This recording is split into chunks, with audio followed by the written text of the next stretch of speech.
another episode, and today we're going to talk about RMCO. In the starting of 2020, there is a virus outbreak globally that struck Malaysia hard. And to tackle this issue, the Malaysian government had actually implemented MCO, which is a movement control order to tackle this issue. And for this, there's multiple restrictions that causes business to go slow and affect the economy of the country. But recently, the Prime Minister announced about RMCO, which is the Recovery Movement Control Order. This will take effect from June 10 until August 31st with more lenient restrictions. This implementation is to help the economy of the country and help the society back to normal. And for this episode, we're going to learn more about the public's opinion on RMCO and see do they obey the SOP. But for this, we need the help of our little reporters, which is Lydia and Jasmine, to know more on the public opinion. And let's pass it to Lydia. Thank you, Cindy. So, I think I'm missing my partner here, and let's go find her. Hey! So what's up? It's been such a long time, right? How long has it been? I couldn't even remember. I mean, it's MCO and we are stuck at home. Felt like for years. Months. Oh my goodness. But do you remember Patrick? After for so long. I mean, it may be long, but I do have a really good brain. Yeah, let's do it. Okay, let's go. One, two, up. Wait. That's alright. We shouldn't do that. Yeah, let's go again. No. Social distancing. We can't touch people. So human and human contact isn't sort of a thing. We're in Malaysia, right? So Yeah. let's do the Malaysia handshake. The Malaysian greeting. 3, 2, 1. Okay, so we're gonna go with 5 people to see what are their opinions about MCO. Yeah, everyone has CMCO, different opinions, so RMCO, yeah, and the SOPs too. So let's go. CMCO is something about just a few only because of something special situation, so they can come out. So for RMCO, I think is a situation where you all can come out for everything what you want to do or for daily operation like that. RMCO is like after the condition lockdown where like it's like in a way the healing phase where people start to practice the new normal, and during the lockdown it's like everyone's restricted to their own houses and they are to abide to certain laws and regulations. So the CMCO, right? The CMCO was a little bit harder because you cannot travel like states and all that. So like you drop someone in another state and then you didn't know the MCO is going to happen, so they just stuck there. So that is for the CMCO. And then currently the RMCO, the only trouble one is the scanning lah. Other than that, after you scan, everything is basically back to normal actually. So yeah. RMCO is more not really chill, so it's more relaxed. Yeah. And CMCO is conditional MCO, so there's gonna be some conditions, right? it's definitely necessary. Are we there? I think it's necessary, but I don't see a lot of shops actually enforcing it. I think the SOP is quite useful in a way because like though not many, I mean like there are people who generally disobey the rules, but I think with this SOP, Malaysians have to be more aware and be more self-conscious about who they are meeting and like physical contact. Social distancing is important. Necessary and useful.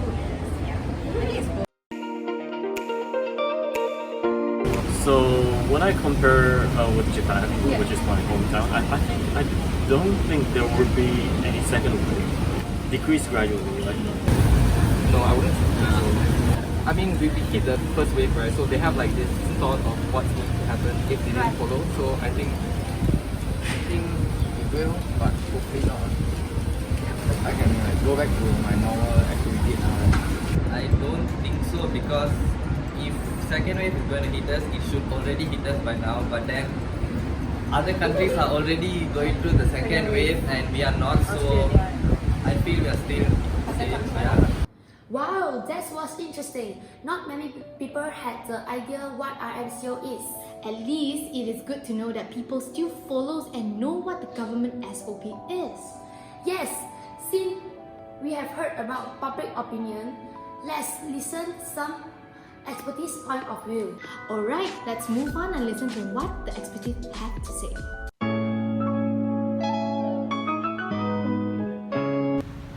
Actually, my schedule didn't really change. I guess instead of working every day, in fact we did have some rotations during duty because we were trying to prevent exposure, between the staffs and the COVID lah. But one thing that certainly did change was the fact that because of the ever-changing situation, we received a lot of calls after office hours. Like we had late nights, early mornings, trying to figure out different things at once. So it was a pretty interesting situation because yes, you were away from work, but at the same time there were more commitments through the phone than before. So I guess we had to adjust to that kind of change. But yeah, no increase in on calls and no increase in terms of like work frequency.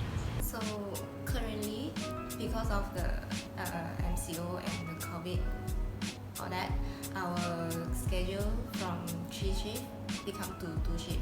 So for example, like the 3 shift is just 8 hours working hour, but 2 shift become 12 hourly, which means we need to work from 7 a.m. to 7 p.m. or 7 p.m. to the next day 7 a.m. Well, I think the lockdown alone did help curb the COVID pandemic very early on, but it's the SOPs that are in place that actually plays a more significant role. I think you've heard in the news recently about countries who have been in lockdown. They go through a second infection wave because the patients are just the people are just not adhering to the SOPs, and it's not so much because they are not in lockdown whatsoever, but because of the adherence to the SOPs. They are just going out. There's no strict adherence to it, and that's where things get a bit tricky, and that's where you get the reinfection. That's why SOPs in place are really important, because if you adhere to them, lockdown is not exactly necessary. That's just the early phase. Yes, obviously we can say that SOP really do help us, because compared to month of March till now July, our cases has been decreasing and we are in the very good side. So we really thank God of this, and SOP do help because it prevents us from getting the infection. As you know that COVID-19 is come from an airborne spread, so the SOP call us to wear masks, personal hygiene, social distancing. All these are to prevent us from the COVID-19 virus. So I can say that SOP really do help us to keep us safe and protect us. Well, it's an interesting question because I guess that we already as a baseline have a sort of fear when you are like close to people and stuff like that. There's this natural stigma nowadays when someone coughs next to you and stuff like that. But what's most important is that, we have been through a period of lockdown, and the general trend of cases we can see nowadays, it's quite steady at that lower end. So we do not have to fear because there are no new spikes. The most important is the adherence towards the SOP, because that's going to keep the reinfection rates really down. And no matter where you are in a crowded area or whatever, I think the malls and crowded places have certain SOPs in place. You do not have to worry as of now because the cases are really very low. Even in the hospital that we work in today, we have been COVID-free for almost a month and a half, even though we are full of people. So I guess there's little concern as long as you keep personal hygiene, social distancing in mind, and adhere to the SOPs set by the government.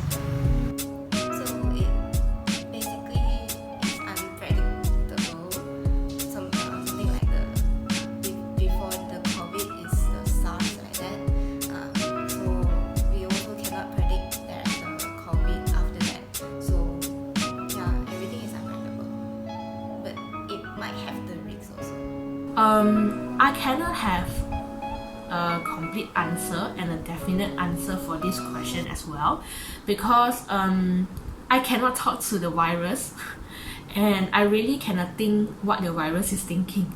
So as long as, in my personal experience, opinion, as long as we keep ourselves safe, follow the SOP, and don't do things that we shouldn't, then we can prevent the second wave of coming. But if you say there's no risk, I cannot say there's no risk at all, because everyone is coming out right now. So therefore, the risk can be there, but as long as we still do our part and be responsible as the community, then we can prevent the second wave. Well, I guess that the state, since we're in RMCO, right, the stay-at-home clause still matters. There's still a movement control order in place. So if you do not have to go out, please make sure you don't if you do not have to. But if you do, make sure you comply to the SOP set, like have a face mask with you, have sanitizers with you, practice the 1 meter distance wherever you are. You do not have to go out in big groups. These are little things we can do for our community as we play our own roles to ensure that our country won't get a second reinfection. And I think that if all those are in place, we will definitely be headed in the right direction because we started things off really well and we are in a good spot right now. Okay, so for my advice, you can see now actually still got people who are not wearing masks or not following the SOP. So I hope that you all can give us a cooperation so that in helping us, also helping helping our country in reducing the virus. I'm pretty sure everyone here know how to take care of ourselves because we have seen a lot and we have been doing it for these few months, like social distancing, wear masks, personal hygiene. But I do want to emphasize in personal hygiene because it's very important and it just keeps us free from infection. So for those of you who go out like now because we are back to school and all that, do come back home straight away, take shower to clean us up and to really promote the good hand hygiene in our daily life because it's very important. Right. So when the COVID-19 pandemic originated from Wuhan, China, spread to around the world, many governments attempted to impose lockdowns to reduce the movement in hope to halt the spread of COVID-19. So the lockdown in Malaysia, what we also know as the Movement Control Order MCO, was implemented on 18 March 2020, subsequently followed by the Conditional MCO on 4th May and the Recovery MCO on 10th June. During this MCO implementation, we see that there is a prohibition of movement and mass assembly nationwide, including any religious activities in the mosque such as Friday prayers, social activities, and Malaysians are barred from leaving countries. And in addition to that, foreigners or non-Malaysians are not, there are restrictions placed for the entry into the country. So all industries in Malaysia are ordered to be closed except supermarkets, wet markets, grocery stores that actually sell daily necessities, and on top of that, all nurseries and also government and private schools are forced to actually close, and they are ordered to actually move their lectures into an online basis. So as for the industry that I'm in currently, which is the financial industry, right now I would say that the current crisis actually gives investors a very good opportunity because that right now we are able to buy undervalued stocks and in this industry we are not exactly being affected because that the industry what we need is a Wi-Fi and also a laptop, you see. So it actually runs perfectly even we work at home. So to us, this industry is actually still running perfectly, unlike certain industries that are forced to actually close down because of the lockdown. Current Prime Minister. So Malaysia suffers an estimate of 2.4 billion ringgit every day since the implementation of MCO, and this is actually due to the shutdown of major industry in the country.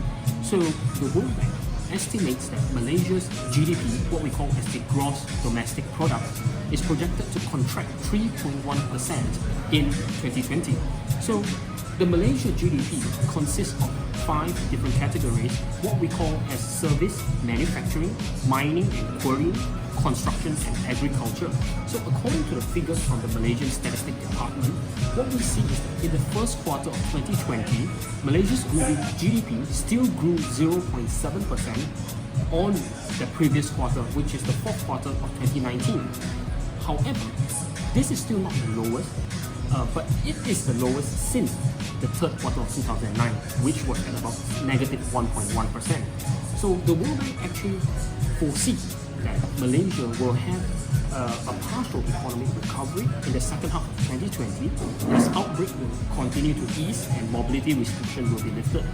So it is also expected that Malaysia, the economy will rebound by the end of 2020 at about a growth of 6.9%.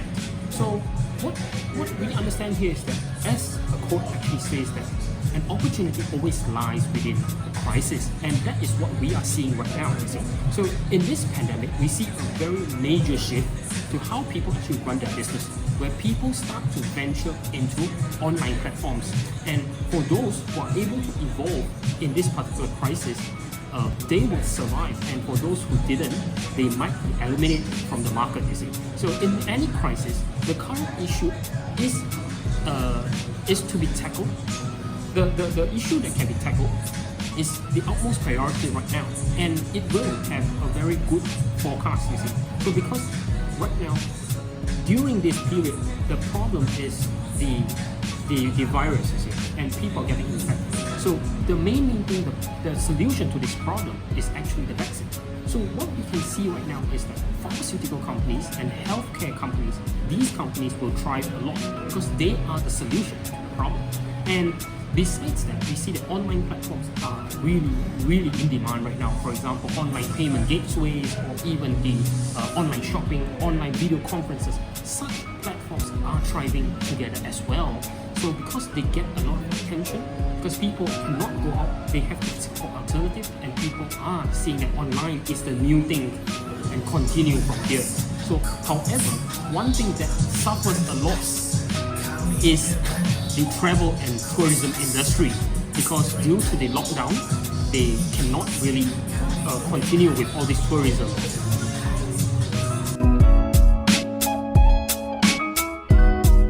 Okay, as we move into RMCO, we are seeing that many of these industries are opening up, and this will actually prompt a recovery in the country's economy.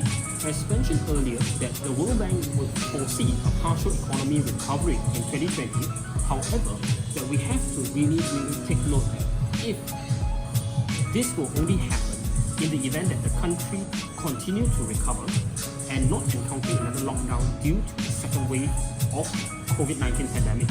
So some countries, such as what we can see right now, Tokyo, Japan, even Hong Kong of the PRC, Australia, Israel, all these places are now suffering a second wave of COVID-19. This definitely will lower the confidence of investors, and the country might go back into a lockdown state. So at this point of time, we know that the Malaysian Ministry of Health is doing a really good job to flatten the curve for this infection. However, Malaysians should continue to practice hand washing and also wearing masks during crowded areas and avoid crowding. So although we are not seeing a lot of cases right now, and cases are in a single digits lately, however, these figures might not be particularly convincing if we were to compare that Malaysia only runs 0.18 tests per 1,000 people compared to Australia with 1.98 and Canada with 1.03. What do I mean by this number is that this is a testing number. What do we mean by that? In 1,000 Malaysians, we only test 0.18 Malaysians. And what we can see that this literally could mean that there could be a group of asymptomatic COVID-19 patients, and these patients, they don't have any symptoms and they're going around because they are not detected. And how if these people will cause a second wave? And when these people cause a second wave, this definitely will cause a very big setback to our country's economy, where we are back to lockdown. Yes, I totally agree with you. And before we end this vlog today, we hope you have a better understanding onto the pandemic as we are recovering. Thank you for watching. Hope you enjoyed it and see you next time. Bye!